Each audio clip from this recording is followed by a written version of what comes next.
जय हिंद दोस्तों, आप सभी को डीके स्टडी 24x7 में स्वागत है, अभिनंदन बंदन। दोस्तों आज हम लोग सेट नंबर 9 लेकर के आए हैं, जो RRB ALP CBT 1 27/11/2024 third shift में पूछा गया सवाल है। आपको पता ही होगा कि अभी तक 8 सेट को कंटिन्यू प्ले लिस्ट बना करके दे दिया गया है और यह हमारा सेट नंबर 9 है और ये वो सवाल है जो 2024 में रेलवे के द्वारा पूछा गया सवाल है। और आप 2025 में रेलवे का एग्ज़ाम देंगे, बिहार SSC का एग्ज़ाम देंगे। इन तमाम एग्ज़ामों में साइंस का बहुत इम्पोर्टेंट रोल है। इसी पॉइंट ऑफ व्यू से देखते हुए हम लोग ये सेशन को कंटिन्यू कर रहे हैं और हमारा टारगेट है 66 दिन में 66 सेट कंप्लीट करना। और आज हमारा 9वां दिन है और 9वां सेट है। तो चलिए हम लोग डायरेक्ट क्वेश्चन पे आते हैं। और क्वेश्चन नंबर फर्स्ट जो है वो कहता है, क्वेश्चन नंबर पहला कि जब एक मोटे कांच के स्लैब यानी सिल्ली को किसी मुद्रित पदार्थ के ऊपर रखा जाता है तो मुद्रित पदार्थ डैश दिखाई देते हैं और यह प्रकाश के डैश के कारण होता है।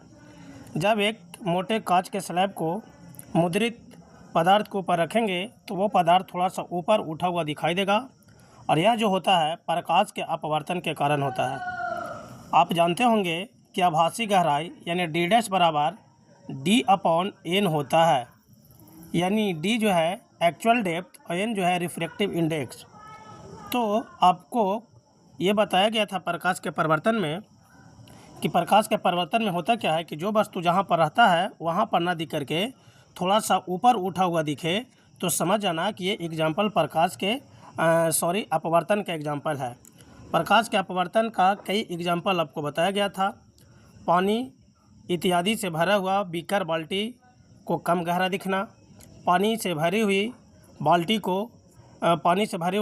का पेंदी ऊपर उठा हुआ दिखना, बाल्टी में रखा हुआ नींबू को बड़ा दिखना।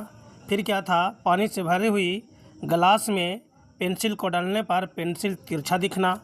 फिर क्या था, सूरज उगने से पहले दिख जाना, सूरज डूबने के बाद तक दिखना। ये तमाम एग्जाम्पल जो है प्रकाश के अपवर्तन के एग्जाम्पल है और आपको क्लास में बखूबी ऐसा प्रश्न को करवाया गया था। तो और आपको ये भी बताया गया था कि जो वस्तु जहाँ पर है वहाँ पर ना रख करके थोड़ा सा ऊपर दिखे तो समझ जाना कि ये प्रकाश के अपवर्तन के एग्जाम्पल है। और इसका एक और एग्जाम्पल मेरे दिमाग में आ रहा है, तारों का टिमटिमाना, ये वायुमंडलीय अपवर्तन के कारण होता है। तो आपका एक का आंसर जो हो जाएगा ऑप्शन नंबर ए सही जवाब होगा। क्वेश्चन 2 पे बात करते हैं क्वेश्चन 2 जो है यह है 2 मीटर भुजा वाले एक घनाकार लकड़ी के गुटका एक टेबल पर रखा हुआ है। यदि लकड़ी के गुटके का द्रव्यमान 10 किलोग्राम है तो टेबल पर लकड़ी के गुटके द्वारा लगाया गया दाब कितना होगा। दोस्तों आपको पता है कि दाब का फार्मूला क्या होता है, यानी प्रेशर बराबर ये होता है F/A। दाब जो होता है बल बटा क्षेत्रफल होता है और बल को आप जानते हैं कि बल को mg लिख सकते हैं और ये जो होता है ये क्षेत्रफल है और क्षेत्रफल जो होता है ये घनाकार दिया हुआ है तब भुजा स्क्वायर होगा। तो m जो यहाँ पर है m दे दिया है कितना kg, तो 10 kg m दिया हुआ है और इसका g का मान दिया हुआ है 10 और यहाँ पर a जो है a यानी वर्ग का क्षेत्रफल, तो 2 के स्क्वायर करेंगे तो 4, तो 100 को 4 से भागा देंगे तो ये हो जाएगा 25। और अब जानते हैं कि दाब का जो मात्रक होता है, दाब का मात्रक न्यूटन बटा मीटर स्क्वायर होता है।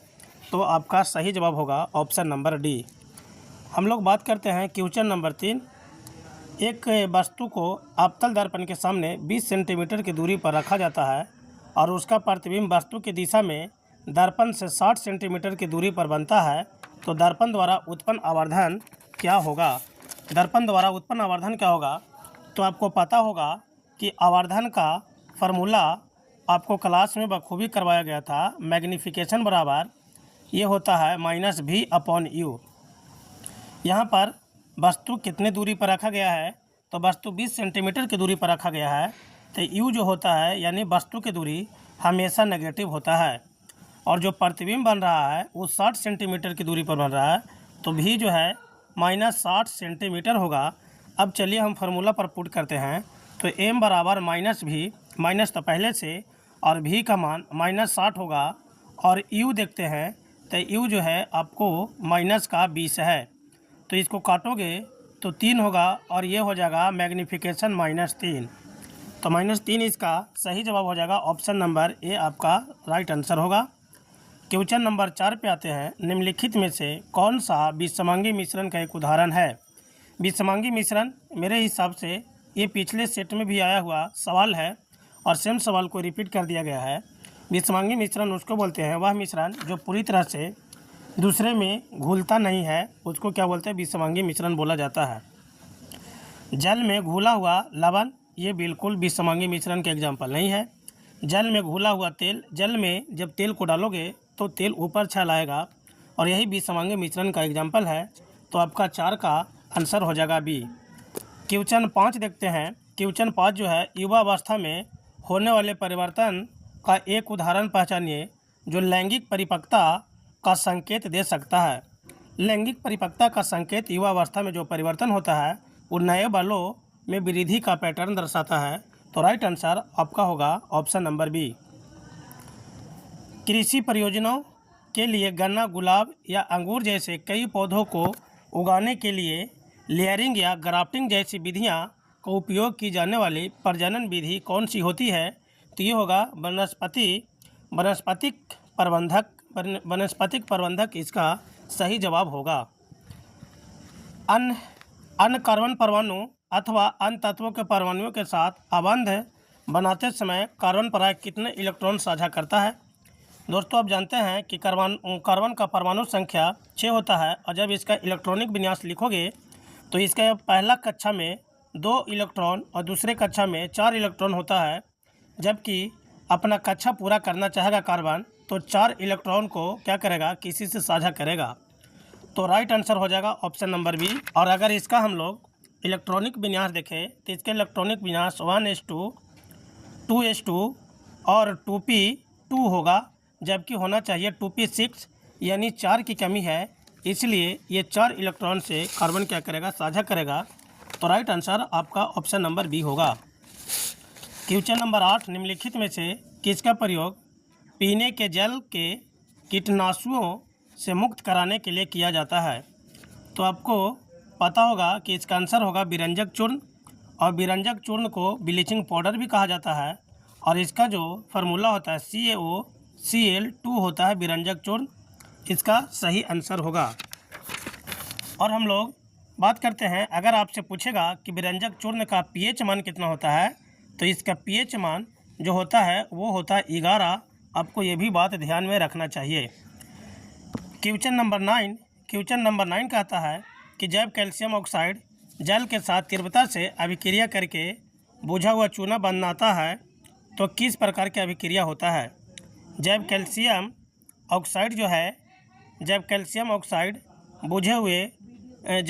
ऑक्साइड जल के साथ अभिक्रिया करता है तो यह जो है ये बनता है कैल्शियम ऑक्साइड जल के साथ अभिक्रिया करके बुझा हुआ चूना बनाता है और ये जो होता है CaOH का हॉल्ट वाइस होता है। तो जब 2 चीज़ मिल करके एक चीज़ बना रहा है तो इसको बोलते हैं संयोजन। तो राइट आंसर होगा ऑप्शन नंबर बी, संयोजन अभिक्रिया। दोस्तों आप जानते हैं कि विस्थापन अभिक्रिया किसे कहते हैं? तो विस्थापन अभिक्रिया में अधिक क्रियाशील धातु कम क्रियाशील धातु को विस्थापित कर नए यौगिक का निर्माण करता है, तो इससे बोलते हैं विस्थापन अभिक्रिया। और विस्थापन अभिक्रिया का अगर एग्जाम्पल देखोगे तो Fe जो है CuSO4 से अभिक्रिया अगर करेगा, Fe जो है CuSO4 से अभिक्रिया करेगा तो Fe Cu से अधिक क्रियाशील है, इसलिए Fe क्या करेगा? Cu से SO4 खींच लेगा और ये जो इक्वेशन बनेगा, ये जो कंपाउंड बनेगा FeSO4 बनेगा और Cu को अलग हटा दिया जाएगा। तो इस अभिक्रिया को हम लोग बोलते हैं विस्थापन अभिक्रिया।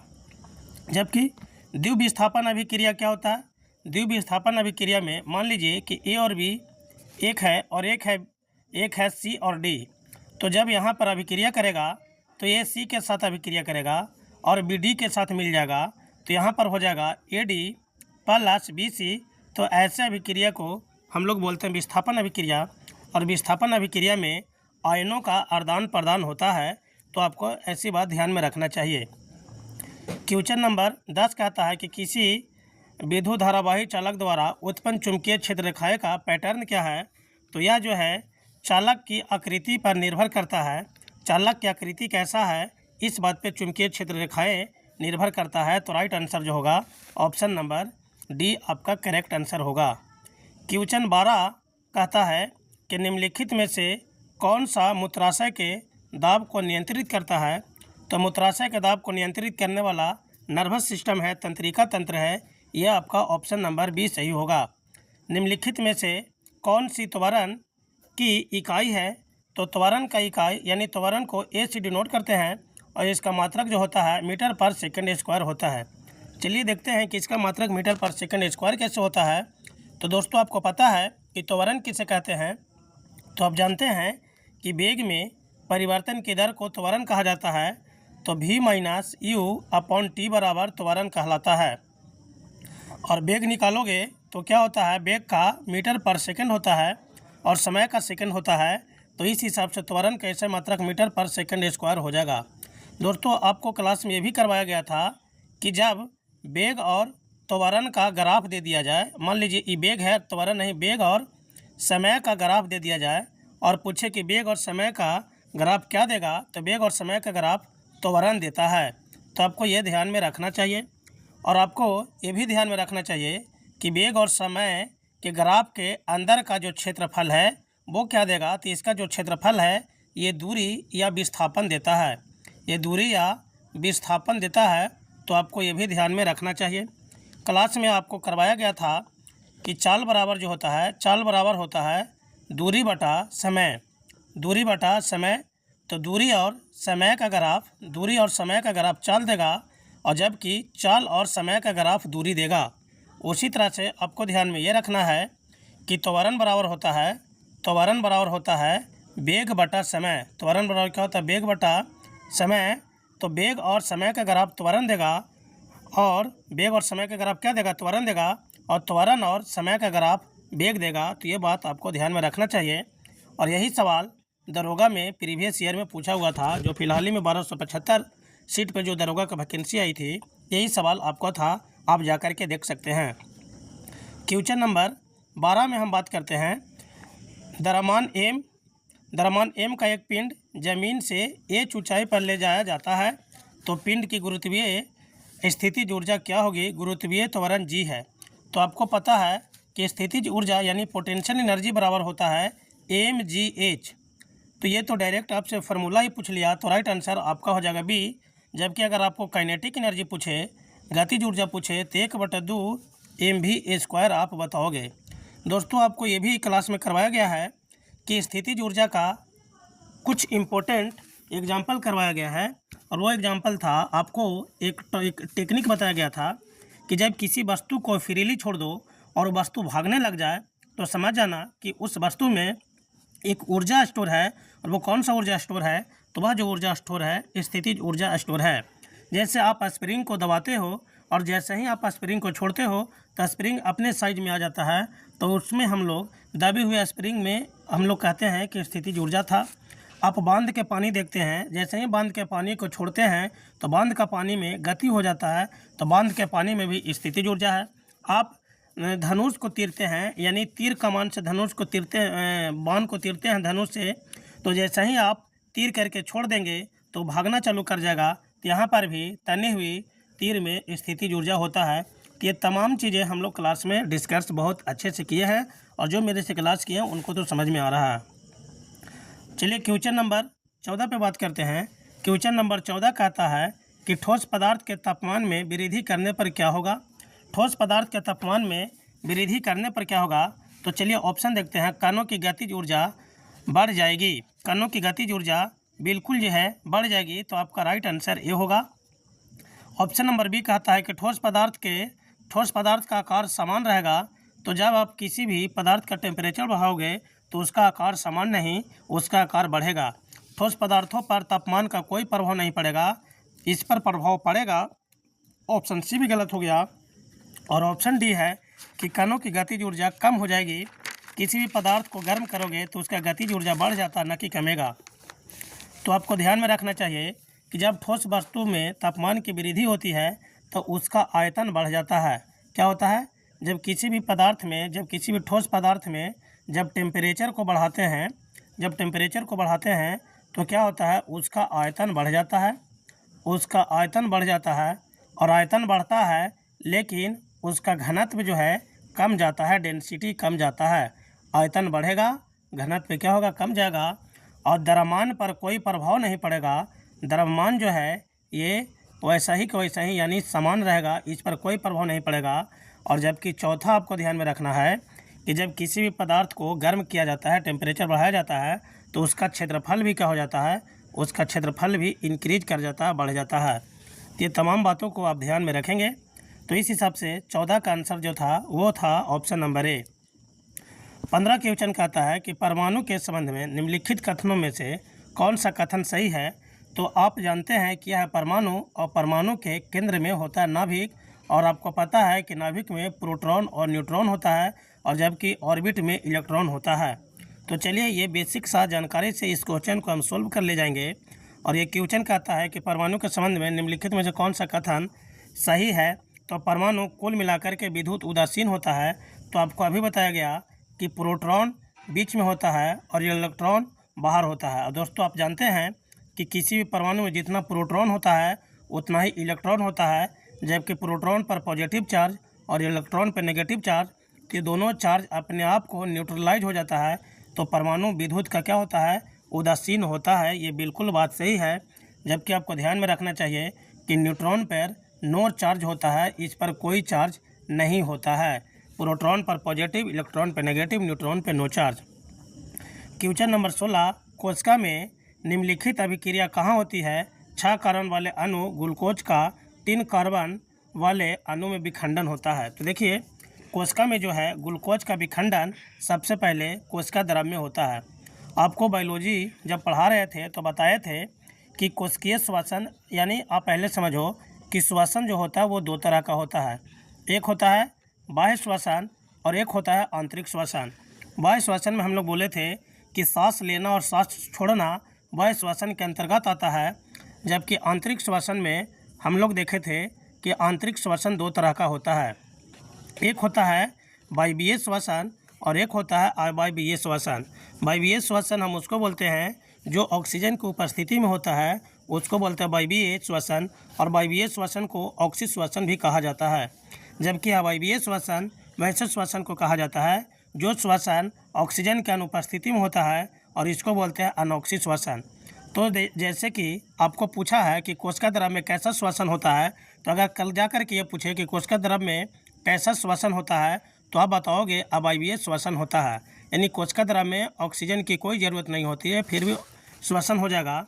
और जब कोशिका द्रव में श्वसन होता है तो ये ग्लूकोज जो है, जो हमारे भोजन के द्वारा ग्लूकोज मिलता है, वो ग्लूकोज जो है पाइरूवेट में टूटता है। और ये एक ग्लूकोज, आप जानते हैं कि एक ग्लूकोज 2 पाइरूवेट में टूटता है, और ये एक पाइरूवेट से 18 एटीपी का निर्माण होता है और दूसरे पाइरूवेट से भी 18 एटीपी का निर्माण होता है।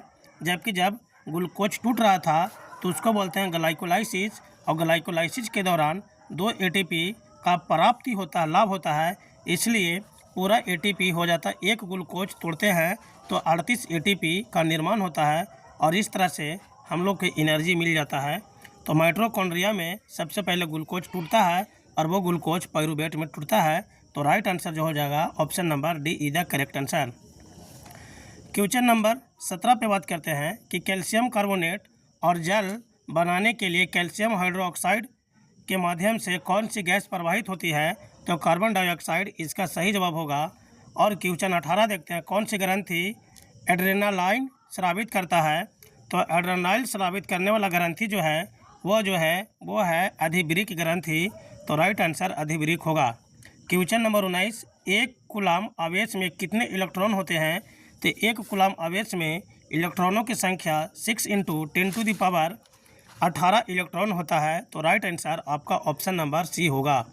क्वेश्चन नंबर 10 पे बात करते हैं कि दिए गए कथनों की पुष्टि कीजिए। तो दिए गए कथनों की पुष्टि कीजिए। पादप को कम ऊर्जा की आवश्यकता होती है चूँकि पौधा अपेक्षाकृत तेज परिवहन प्रणाली का उपयोग करता है। गलत बात है। पादप शरीर के कई ऊतकों में मृत कोशिकाओं का एक छोटा सा अनुपात होता है, ये भी गलत है। विभिन्न शारीरिक विकल्पों के बीच ऊर्जा की ज़रूरत भिन्न होती है। पादप गति नहीं करते हैं और उनके अनेक ऊतकों में मृत कोशिकाएं का बड़ा अनुपात होता है।